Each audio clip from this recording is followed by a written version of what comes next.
Okay, let's give this a shot. We'll do just the first half, kind of the chordy, clean stuff on Little Wing. And this is it's for a challenge, so it's kind of your interpretation, or you kind of improvise over it or whatever. So I mean, I've known this progression for years, and it's always you always want to know what the progression of a song is. So many people learn licks or the riffs and all these aspects of a song, and they don't know what the underlying chords are. You should always know that because almost everything is somehow chord related. So Little Wing famous progression is E minor to the clouds, G, A minor, so that's E minor slash key of G. Then it does like a 3 chord if you were in the key of G, down to a 2 chord. I'm doing these E shapes. That's A minor, making it a 7 by lifting that octave, going down a whole step. And then there's a key change here because it goes G to F. So that's kind of like the key of C now, and then a C to a D, which is the 4 or 5 of G, so that takes it back in. Little sus stuff here. This is a shape E chord, or sorry, A shape D chord, 1 5 1 3. Layout of an A shape, that 1 5 1 3, that would be an additional 5. So there's the 3 right there, 1 5 1 3, just like a D chord or a D shape chord, same layout. Like the power chord, the first, do, re, mi, fa, so, the 5th, and the octave, 1 2 3 4 5 6 7 1 again. And then there's the 3, do, re, mi, upper octave. So then a half step above the 3 is the 4, 3 4. There's like that sus4 right there, F sharp to G, 3 4, F sharp, same notes. So it's a real common to just dump the root on an A shape, and you can just kind of move those A shapes around just with the 5 1 3. Same the way you would do the D shapes. Just get rid of the root. Still got a tonic in the middle, still have an upper triad. 5 1 3, tonic in the middle, and that way you can really, like there's a sus2, sus4, up to the 5. You can do all kinds of cool little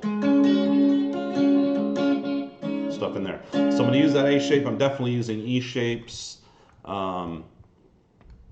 And this song starts out just with a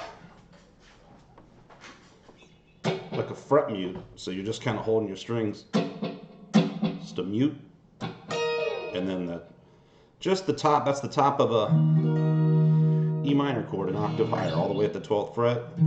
E shape, that would be the major, looking like an E. Whole thing scoots up an entire octave, but that comes up to make it minor. Same shape as the A and the D. The first, do, re, mi, fa, so, the 5th, la, ti, do, the octave, that's the major 3rd. Do, re, mi. So then a half step below that, minor 3rd. And so when you do these bar chords, these E-shaped bar chords, lift that finger, now it's minor. But in this case, we're not using any of that. You're going to see a lot of that throughout this though. Just the top, just the 5 and the 1. It's kind of like an inverted power chord up top. So the fret mute, that kind of sliding down. And then 2 more fret mutes. Actually, sorry, there's a open E. So all that's like E minor, and then it comes to this 5/7 hammer on, and this is where a ton of stuff goes on in here. And Hendrix does this all the time. These great little. So you're barring right there, and then hammering down on the. So you're barring the 5th fret of the middle 2 strings, D and G, and then hammering down. Hit those, and then hammer down to the 7th fret of your D string. So kind of an open A, and this is a little bit different than Hendrix's version, and Stevie Ray Vaughan has his own version, so I'm just kind of taking the general ideas. I'm doing kind of a hammer. I think Hendrix actually plays a C in there somewhere.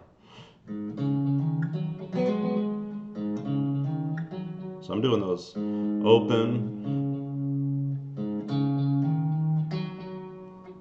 5, 7, 5 on the next string, on the D string, and then the double stop hammer on.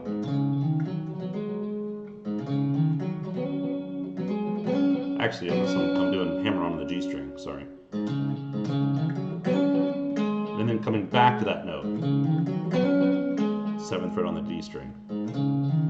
So you got that little thing there, and then that double stop, and then a hammer on here, pull off, and then here, G to D strings. And then to a G note. Hendrix always used his thumb. You don't have to, but I think that's how I did it in the video. And then I'm just gonna, same thing, here's an E-shaped bar chord. We're E, F, F sharp, G, so now it's a G. Looks like an E. Playing the root, and then just at the top, just like we did with the E. But we're doing a little hammer on. So this is the 5, 1, 5, 1. There's that 3, another 5, and another 1 of that triad. So a hammer on here is the 9 or the 2.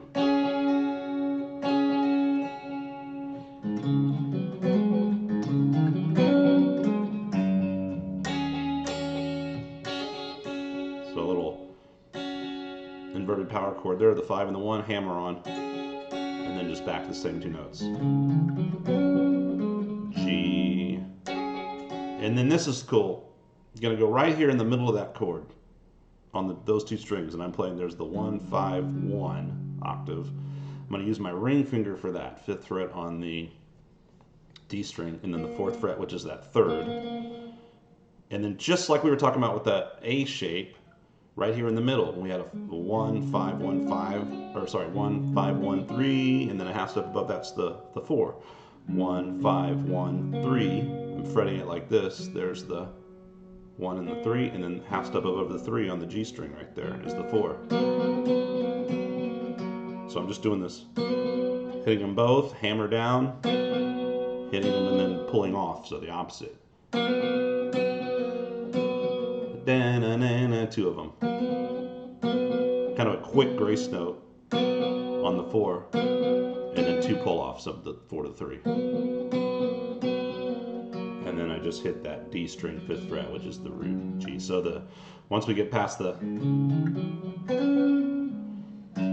little hammer onto the 9, then I come to the middle of the chord, the 1 and the 3, grace note hammer onto the 4, so from the 4th fret to the 5th fret of the G string, and then 2 pull-offs. And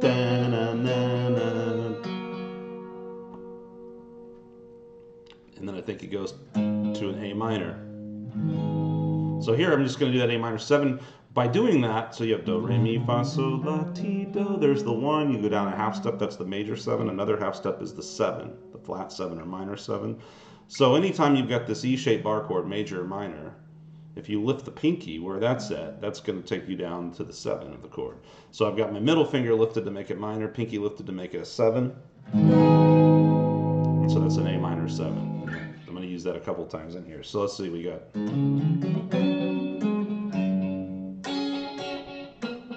Oops.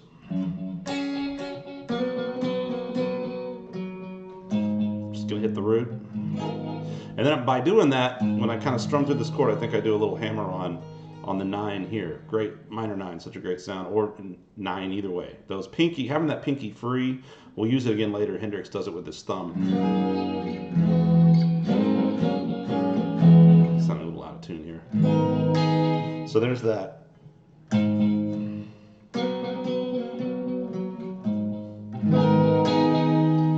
All right, just the minor 7 and then a hammer down to the 9, 7th fret of the high E string, which is the 9 or the 2 of A, whole step above that root.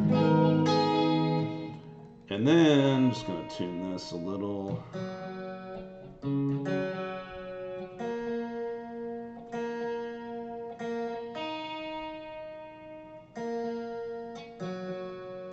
Isn't this fun?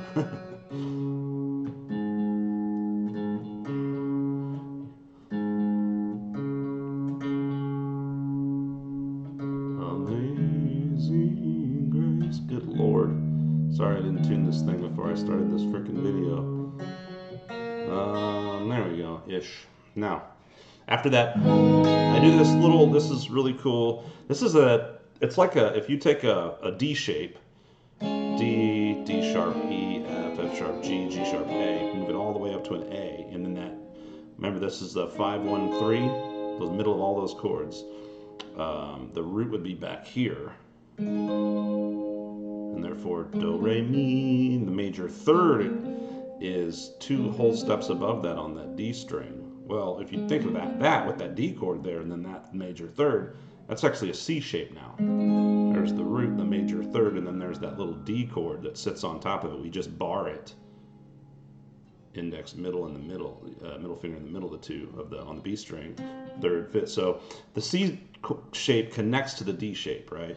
And so what's going to happen here is, actually it's like a C shape, and this we're doing an A minor, still on the A minor chord here. This third is going to move down a half step to there. So I've actually got like this, but that would sound horrible because I still got a major third up here. So like in the D shape, 5, 1, 3, this has to go down a half step. If you think about a D chord and a D minor chord, the fingering looks different, but the only thing that's actually changed, you have frets 2, 3, 2, 2, 3, 1.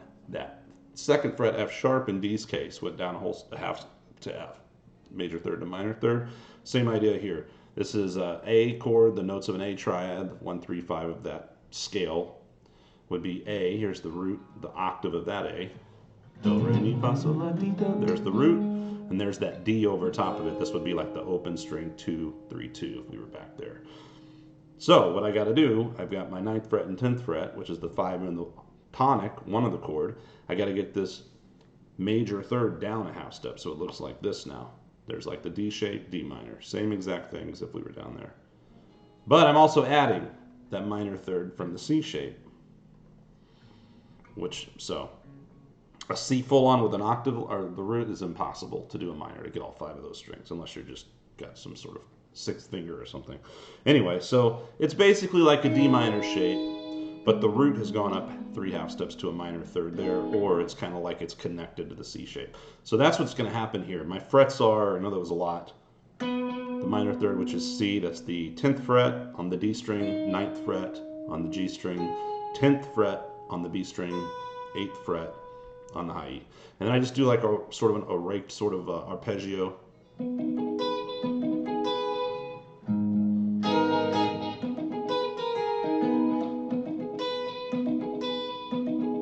And then I scoot this minor third down another half step to the 2. And if you think about that E shape, we just did the 2 or the 9. So I'm actually going to that same fret out of this other shape. And then just coming down the same 3 notes here. And so that gives it a little jazzed up. I'm kind of using the 9 here. And then again in that shape there.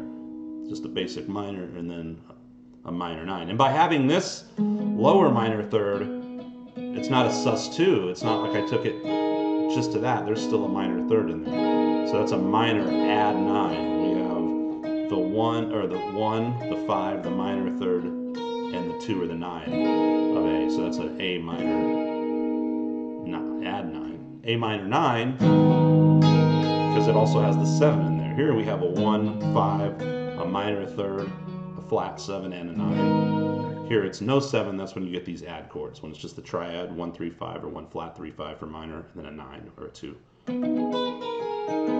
After here I hit an open low E. So we've gone through, now we're back on the E minor. I do the same thing here. I do a minor 9. These chords are really cool. It's that Sting, Police. These are tough, man. If I were to do it, actually, I think it's.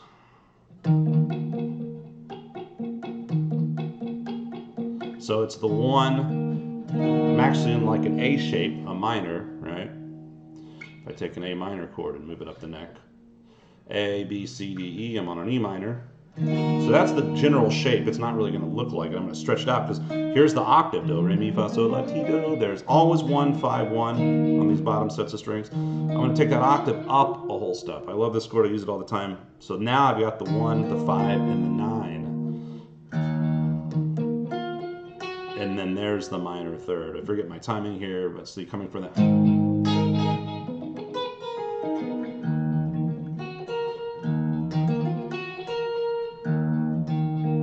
So I do that 1, the open E, and then there's the octave of it. So 1, 5, the 9. Then there's the minor third, see? But I don't worry about trying to cram it all in a chord. I just kind of arpeggiate it and move that finger. I got the 1, 5, 9. There's the minor third. There's the upper fifth, a B. 1, 5, 1, 2, 3, 4, 5, upper octave of it, which is not like these bottom string power chords where it's only a whole step above the root on the next string.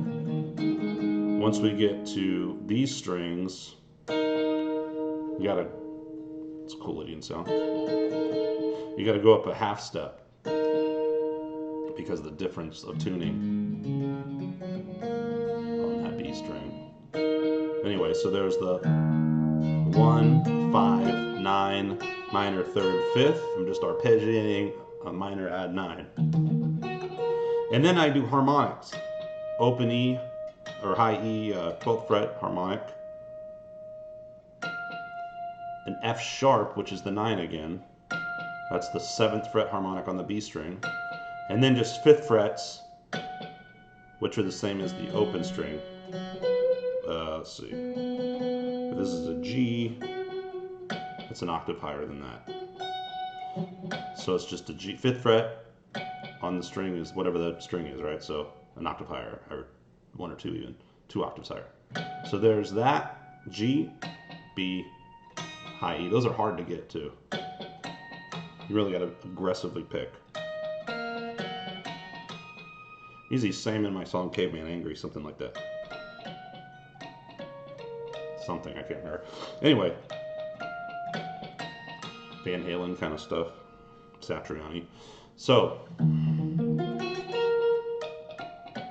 let's see what is the timing there. Coming from that.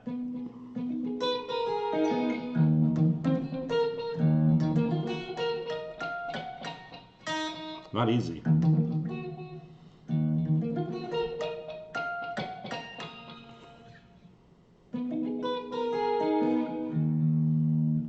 I think I come in on an upbeat here, so it's a little funky.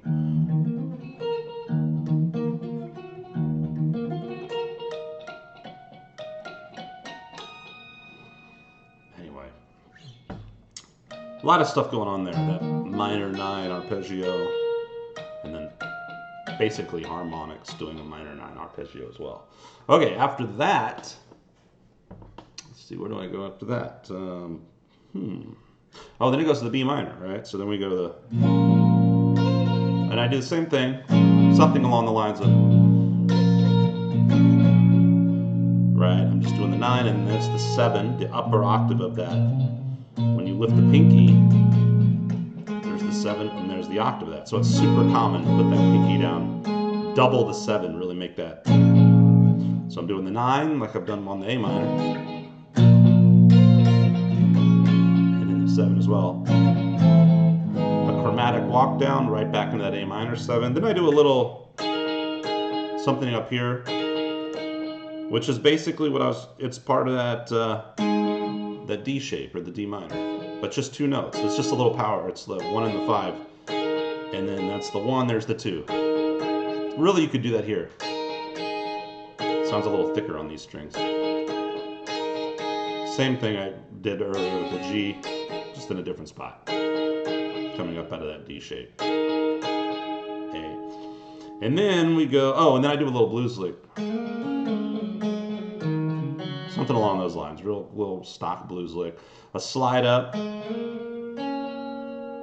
the kind of Gilmore Young Lust lick. Slide up, there's that. Slide back down, pull off. And then the same thing on the D string. E, pull off the D, back to E. And then I go to, actually don't go back to E. I hit an open G string. And I think I just hit that part of the chord after that. And then, let's see here. Oh yeah, that's where the key change happens to an F. So what I do here is play a C shape again. So here's your C. We refinger so we have a bar. This is probably definitely one of the two toughest of the bar chords. C sharp, D. Now we bar two, so the bar is behind where that finger is, right? D sharp, E, F. I'm gonna get rid of the root. This is exactly what we had earlier, but I flat the third and all that crazy stuff. This is F, C shape F, so 8th fret, 7, and that little, it's connected to that little D shape again, D, D sharp, E, F. Don't have to worry about the root. If you just take that D shape up to the 5th fret, right, 5, 6, 5, that's your F, and then fret it like that with a bar. Anytime you do that, you can bring the third. Here's an F, do, re, mi, there's the third, just like out of that C shape. And then I'm leaving the pinky free. I'm not playing the tonic there, just from the third, and doing like, I don't even know if I'm hitting the high E string, just kind of hitting these with a high. I use a lot of hybrid picking, right? Pick here and then plucks. You don't have to do it, you can strum it, but it gives a good control when you're just trying to be real specific with strings and not strumming through everything. Now, so I'm doing that little C shape thing, hammering down. This is the octave, so there's another 9. And then a little here would be, that's the 5 to the 6. So we're doing a hammer on from the 1 to the 2, and then a hammer on from the 5 to the 6. So hammer on the B string from 6 up to 8 and back, and then on the G string from where your bar is 5 up to 7. So I kind of have this, definitely the hardest part there. When I go with the B minor.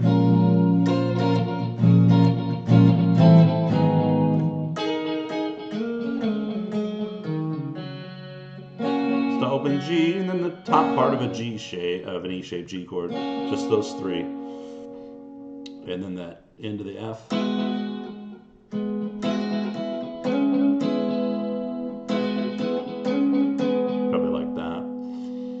And then the C, now here's the C. There's our A-shaped C chord. Super common, like I've been talking about this a lot. Here's your root, do, re, mi. If you go on the same string 2 whole steps above, it's the same as if we stick in a box pattern, do, re, mi, do. Well, when you do that, if you look at an A shape, this bar can be aligned. If you have the root, it's 2 frets above the root on the next 3 strings. But you can invert it, go up to the 3rd, and now it's 2 frets behind. See, that same 5th fret. And that's a great, you get a lot of motion and cool stuff out of that. Real common on piano too. What happened to my video?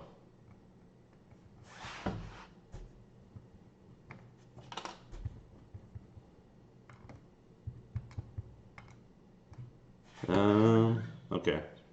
I don't know what happened. My computer just went off. Okay, here we go. So almost done here. So it's kind of like that, and I'm actually going to do that hammer on now. I'm actually going to bar all the way across. So it's almost like a. Think for a sec here. Coming off that F.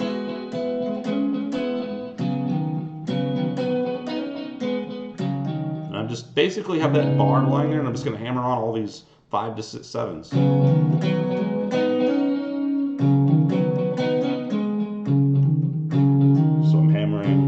And each of these I'm just doing like a double stop 2 strings. So I'm hammering 5, got my bar 5, hammering the 5 to 7 on the A string, 5 to 7 on the D string, 5 to 7 on the G. And then I come back and resolve right there.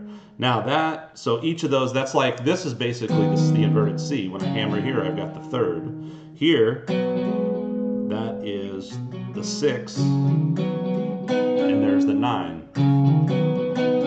But it's all revolving around that C, that bar, 5, 1, 3. And then the ending is easy. I'm just where I started, what I started talking about was same thing. Up a whole step D, I'm not even going to play the root, I'm just playing this. And then the sus4 by coming down a half step on the B string. And then just some little pull-ups.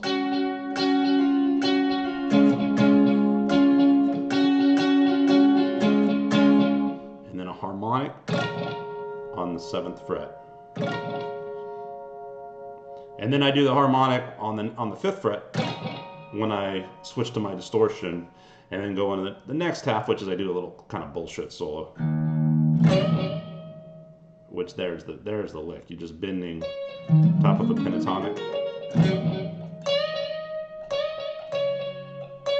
Bending up. You can play that same 17th fret or the 12th fret.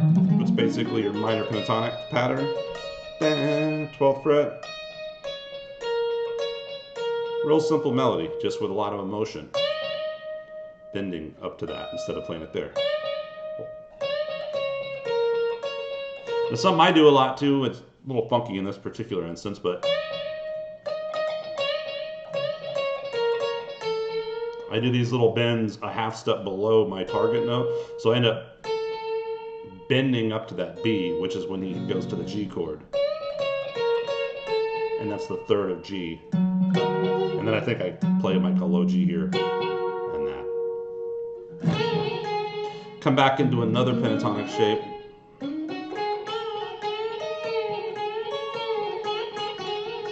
Do something like that. I don't even stay in time there. Maybe like a measure of 5 or something. But I'm just doing these soulful kind of. That's the same. You could play it in that shape. I just move to where I'm in that instead of my low E. This is all minor pentatonic, E minor pentatonic now, key of G. So instead of being there, I'm here. Same pattern, except for because the B string shifts up. Great spot for bending, and I'm just doing these. Bending up a whole step, all these 10th fret is bending up to the 5th of an E chord, B. And there's, I do that, bend again, go up to that note. So from the 10 to the 12 on the high E, back to there. And I think I might do that. And I don't know exactly what I do after that. I think I get a little, what do I do? Who knows? Who knows what I do next? I'll just show you the very last thing, which is super signature in this. And it's, you could do, I think the thumb is almost harder. Hendrix and a lot, you know, it's cool to practice. If you can get the thumb over here, then you're kind of not even playing the 5th or it meets it out, which is kind of cool. And then the rest of the chord, those are the same. It just looks different. And then the key is, though, your pinky comes up here and plays a 9. So this is a G9 or a G add 9. So it's not a 9 because we're not doing it this way. So there is a difference. We're not lifting the pinky and doing that. So, and then it's actually a little jazzier. There's a difference. So for this particular thing, I think it actually is important to do it this particular way. Pretty cool. And this is tough too. You're doing this with the thumb, and then on the video I did this. It's pretty sloppy, but you're doing this, sliding this whole thing up, and then back down. So there's a G, but we're making it a G9 by adding that whole step above the high root there. And then that's down to the F9 now. And then for the next part, I think, oh, I know what I do on the very end there. I do these little cool bends that's like. What that is, that looks crazy, but see this right here? 8th fret, all shapes, always. There's an E shape. It's just the very top, and it doesn't look like it at all because I'm doing that pinky and I'm below that. But I'm bending, this is a very country-esque type thing. I'm bending this note, which is the 2, do, re, mi, there's C. Bending that up a whole step to the 3. So I'm actually bending up into that, and I'm actually playing this, but you're bending from a whole step below that 3rd at the top of a C-shaped chord. So you get this. And then double stop on that. And I think I just went. But you can also bending, holding the bend while you hit the top, and then hitting the bend while it's up, and then releasing. And then back to the root. There's the root C. And then it just moves up a whole step and does D. There's that. If that goes up a whole step, see, there's my D chord now, 10th fret.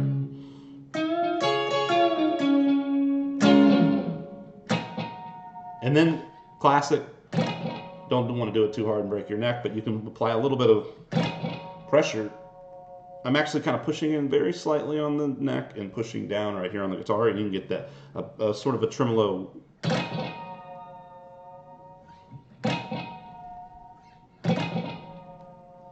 And then the very end of this video, I did like a really crazy chord. I did an E minor. Oof. I think I did a 6/9. So I've got the 1, the 5. There's the octave, and that's the 9 or the 2. There's the 9 again up there. Those are both F sharps. Octaves, knowing your octaves is huge. Do, re, mi, fa, sol, la, ti, do, that basic box pattern. Octave, octave again. So 1, even just that's that Planet Caravan chord. Also Die Hard. So 1, 5, 9. Great chord, just that much. But I actually tried to make it really complicated and put a C sharp, which is the 6th of a major 6 of an E, and then that second 9. So to do that, it's kind of a weird fingering. I had to do it like this. And on top of that, then I just did tap harmonics at the end. So I think I hit the low E. And whenever you do tap harmonics, what you're doing is you're tapping 12 frets above your target note. So here's the B 2nd fret, so I gotta go 12th fret is obviously 12 above 0. I gotta go to 14. So I tap that note, and then I gotta tap 16. And then when it's a 0, an open string, just tap 12, and then 14. And I actually didn't quite nail that the way I wanted to in the video, but tough technique. Really cool though. These kind of chords are really cool to get really close to the bridge. Really cool trebly tone. Anyway, that was a lot of rambling, but you can kind of go through that video, and I think there's a lot of information in there in terms of using some of these chordy, stuff to spice up basic chord progressions, right? And this is a basic chord progression. It's got a little jazzy moment when it goes to the 3, and then there's the key change. So it's not, I guess it's a little bit of jazz kind of in there. It's not super 1, 4, 5, 6 basic. Not crazy complicated though, but you can leverage it. Hendrix did, C. Ray Vaughan did, and then so what I did with it was tried to use those ideas, but also tried to just color it a little more with a couple of more arpeggiated. There's that one blues lick. There's some arpeggiated licks. So not all chord, kind of a combination of that stuff. So anyway, have fun with that. Let me know if you have any questions. I don't do a lot of these kind of videos, but it is kind of cool to dissect these classic songs and mess around with them. So there's a ton of information in that one. All right, hope you enjoyed that. Let me know how it works for you if you have any questions. All right, later.